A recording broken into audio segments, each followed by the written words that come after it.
The Vatican has to be one of the most secret organizations in the history of the world. It guards its nasty little secret. Is it possible the most famous religious site on Earth is actually a stargate made of stone? Many experts are now saying the layout of the Vatican reveals a pattern that aligns exactly with the stars above. For years, the design was treated as simple art, but new data proves the golden ratio is the foundation of the whole map. We are talking about a secret code that connects Rome to the constellation of Orion. The real reason behind the circles and columns is finally being revealed. Stick around because you will never see this holy city the same way again. The real reason behind the layout. New satellite data is showing us things about the Vatican that nobody expected to find. The way the buildings are set up is not just random or based on what looked good to the eye. Instead, the whole place follows the golden ratio. This is a special math number that appears everywhere in nature, like in the way a sunflower grows or how a hurricane spins. But here is the catch. When you lay a map of the stars over a map of the Vatican, they line up like two pieces of a puzzle. Specifically, the layout matches the constellation of Orion. This is the same star pattern that the ancient Egyptians used when they built the pyramids. Everyone ignored the Vatican layout for years, but now you really cannot unsee it. The main part of the square is an oval shape that is about 787 feet wide. Inside this space, there are 284 columns standing in 4 rows. If you look at it from high up, these columns create a curve that follows a perfect mathematical spiral. This is not just a guess because the numbers match up to the letter.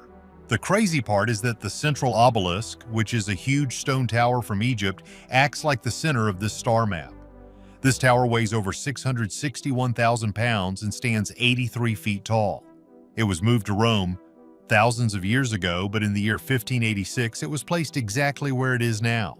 Most people think it is just a monument, but it actually works like a giant clock. The shadow it throws on the ground moves across markers in the pavement.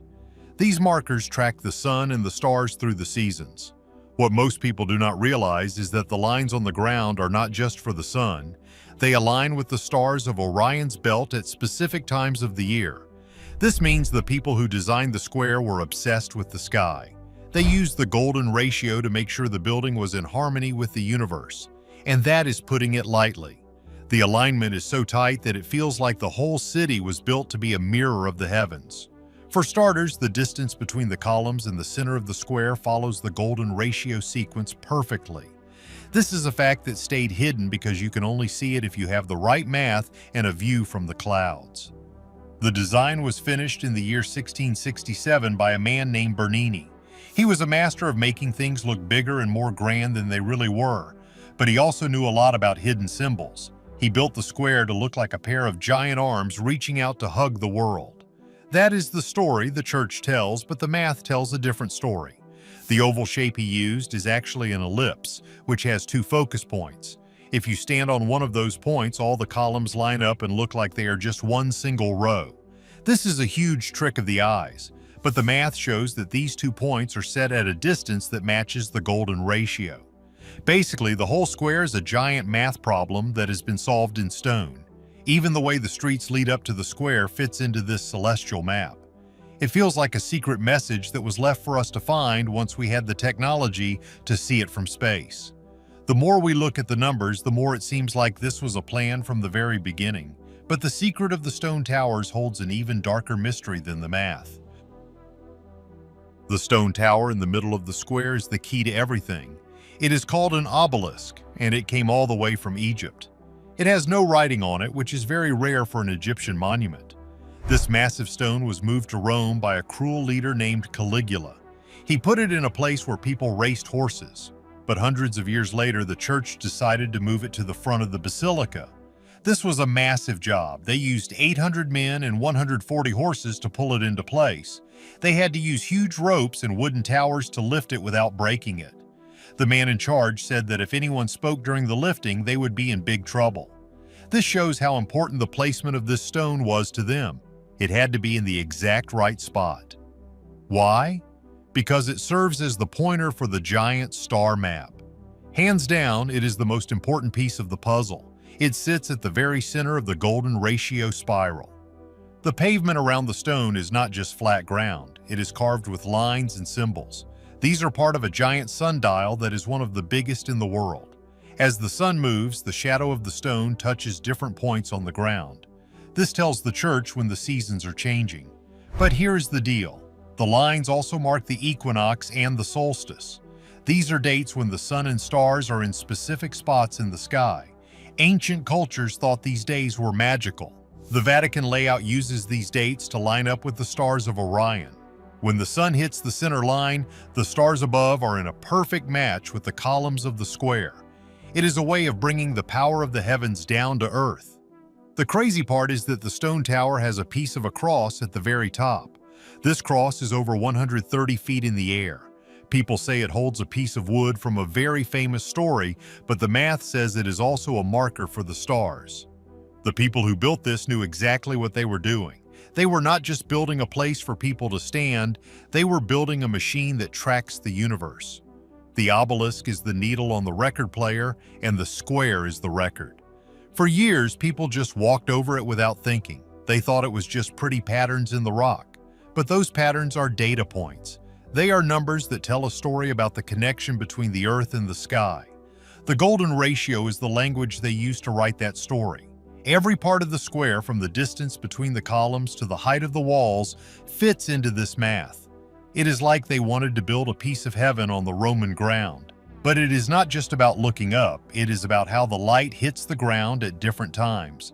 The shadow of the tower acts like a finger pointing to hidden secrets in the layout, but the light of the sun is only half of the story being told. Geometry of the Great Basilica. The golden ratio is often called the divine proportion because it looks so perfect to the human eye. It is roughly 1.618. In the Vatican layout, this number is everywhere. If you take the length of the square and divide it by the width, you get a number very close to the golden ratio. This creates a feeling of balance that most people feel but do not understand. But there is more. If you draw a spiral using the golden ratio, it matches the curve of the colonnades that wrap around the square. These colonnades are made of huge stone pillars. There are 284 of them, and they are 57 feet tall. They were built to look like they are moving as you walk past them. This is part of the golden ratio trick. It makes the space feel alive. And get this, the distance between the pillars changes slightly as the curve goes on. This change follows the Fibonacci sequence, which is the math behind the golden ratio. What most people do not realize is that this math is not just for beauty. Many ancient builders believed that using these numbers could create a resonance with the earth. They thought that a building with the right math could act like a giant antenna for cosmic energy. Whether or not you believe in that, the fact remains that the math is there. You can measure it with a ruler today. The distance from the obelisk to the edge of the fountain is a golden ratio match to the distance from the fountain to the outer wall. It is a layered design that goes deeper the more you look. The crazy part is that these same numbers are found in the human body and in the way planets orbit the sun. By using this math, the architects were literally tying the Vatican to the laws of the universe. It was a way to say that the church was as natural and as eternal as the stars themselves. This kind of math was a big secret in the past. Only the best builders and highest leaders knew how to use it. They kept it hidden because they thought it was a source of great power. They used it to design churches, temples, and even cities. In Rome, the golden ratio was used to make the Vatican feel like the center of the world. The way the light enters the basilica at noon also follows these math rules. It hits specific statues and altars that are placed at golden ratio points along the floor. This means the entire building is one big connected system. It is not just a bunch of separate parts. It is one single machine made of stone and light, and that is why it has such a strong effect on people who visit. Their brains recognize the perfect patterns even if they do not know the math. It feels right because it matches the patterns in our own DNA. But even the most perfect math cannot hide the stars that are watching. The biggest reveal in the Vatican layout is how it matches the constellation of Orion. Orion is one of the most famous patterns in the sky. It looks like a hunter with a belt of 3 bright stars. For some reason, many ancient sites around the world seem to map back to these stars. The pyramids in Egypt are a famous example, but now we can see the same thing in Rome. If you look at St. Peter's Square from a satellite, the two fountains and the obelisk create a line. This line matches the three stars in Orion's belt. The way the surrounding buildings are placed matches the other stars in the constellation. It is a perfect overlay. So, here is the deal. Why would a church in Rome want to map to a hunter in the sky? The answer might be in what Orion represented to the ancient world. They saw it as a doorway to the heavens. The area of the sky near Orion is sometimes called the Silver Gate. In old stories, this was the place where souls came down to earth. By building the Vatican to match this spot, the architects were creating a symbolic gate on the ground. They wanted to show that the Vatican was the place where the human and the divine meet. It is a high level of symbolic engineering. The crazy part is that the eight-pointed star on the ground around the obelisk also points to this celestial gate. This star is a very old symbol that appears in many different cultures. In the Vatican, it is used to mark the directions of the wind, but it also marks the path of the stars. Every year during certain celestial events, the stars of Orion line up directly over the square. It is like the building is waiting for a specific moment in time to be complete. This star mapping is not just about the big picture, it goes down to the small details. Some researchers believe that the statues on top of the colonnades also represent different stars or groups of stars. There are 140 statues in total. That is a lot of people to carve in stone. If each one matches a star, then the whole square is a giant map of the entire night sky. This would mean that the Vatican is actually the largest star chart ever built. It is a bold idea, but the more people look at the satellite data, the harder it is to argue. The way the shadows fall and the way the angles line up is just too precise to be a mistake. It shows a level of knowledge about the stars that most people didn't think existed back then. They were tracking the movement of the galaxy with stone and mortar. But even a map of the stars has a final destination that remains hidden. The hidden truth of Rome. So we have the golden ratio, the Egyptian obelisk, and the stars of Orion all meeting in one place. And what does this all mean for us today? The crazy part is that we are still finding new things, peeling back layers of stone and history like they are some kind of cosmic onion. We are realizing that the ancient builders were much smarter than we gave them credit for. Way smarter than anyone sitting in a history class 20 years ago would have believed. They knew how to use math and astronomy to create a place that feels powerful and eternal, but it goes deeper than just feeling. They were working with a toolkit we are only now beginning to reinvent. They understood that the universe speaks in a language of numbers, and if you build your city using those same numbers, you aren't just making a pretty building, you are tuning a radio to the frequency of the divine. But here is the real question that keeps people up at night. Did they do it just for looks, or did they think the shapes actually did something? Some people think that these sacred shapes can focus energy or change the way we think, acting like a giant lens for the human consciousness. While that sounds like something straight out of a sci-fi movie, there is no denying that the Vatican layout has a huge impact on millions of people. It is a masterpiece of design that connects the earth to the sky in a way that no other place does, functioning as a massive stone-carved circuit board. What most people do not realize is that the star map might still be evolving, which is a mind-blowing thought when you consider that we usually think of buildings as static, dead objects. The Earth wobbles a little bit as it spins, which is called precession. This means the stars shift very slowly over thousands of years, a celestial crawl that changes the alignment of every ancient monument on the planet. The people who built the Vatican might have known this better than we do. They might have built the square to account for this movement, creating a sliding scale of sacred geometry. If that is true, the layout is not just a snapshot of the sky from the 1600s. It is a moving map that stays in sync with the universe, a living machine that is still running today while we walk over its gears. We are just now getting the tools, the satellite imagery, the LiDAR, the advanced computer modeling to understand how it works. It makes you wonder what else is hidden in the streets of Rome or the halls of the Basilica. Are there other codes we haven't cracked yet? Hands down, this is one of the biggest mysteries of the modern world, and it sits right there in plain sight. The thing is, we might be looking at a piece of technology that we don't fully understand yet because our definition of technology is too narrow. It is not made of wires and chips, but of weight and space, shadow and light. It uses the laws of nature to create a specific effect on the human nervous system. When you stand in the center of the square, you are at the heart of a cosmic design. A literal X marks the spot on a map of the soul. You are part of the math. You are part of the star map. It is a humbling thought, but it's also a bit terrifying.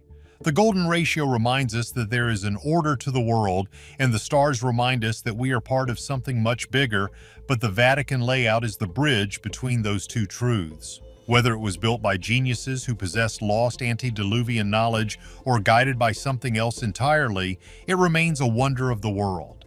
It is a reminder that even in our modern age, where we think we have everything mapped out on Google Earth, there are still secrets waiting to be found right under our feet. Consider the obelisk at the center for a moment. This isn't just a big rock, it's a 300-ton needle of red granite brought all the way from Egypt. Why would the church, at the height of its power, go to the immense trouble of moving a pagan monument and planting it right in the middle of its most sacred space? Some theorists suggest that the obelisk acts as a literal acupuncture needle for the Earth's ley lines. They believe the Earth has a nervous system of energy currents, and by placing a massive crystalline structure, granite is full of quartz after all, on a specific point, you can pin the energy of the planet. If the obelisk is an antenna, what is it receiving? Or more importantly, what is it broadcasting? If you look at the way the colonnades of St. Peter's Square curve around that obelisk, they look like two giant arms, but they also look like a parabolic dish. In satellite technology, we use that shape to focus signals. Is it possible that the entire square is a massive transmitter designed to broadcast the frequency of the rituals performed there out into the ionosphere? And then there's the Orion connection. We know that the pyramids of Giza align with Orion's belt, but when you overlay that same map onto the layout of the Vatican and the surrounding Roman architecture, the coincidences start to look a lot like a plan.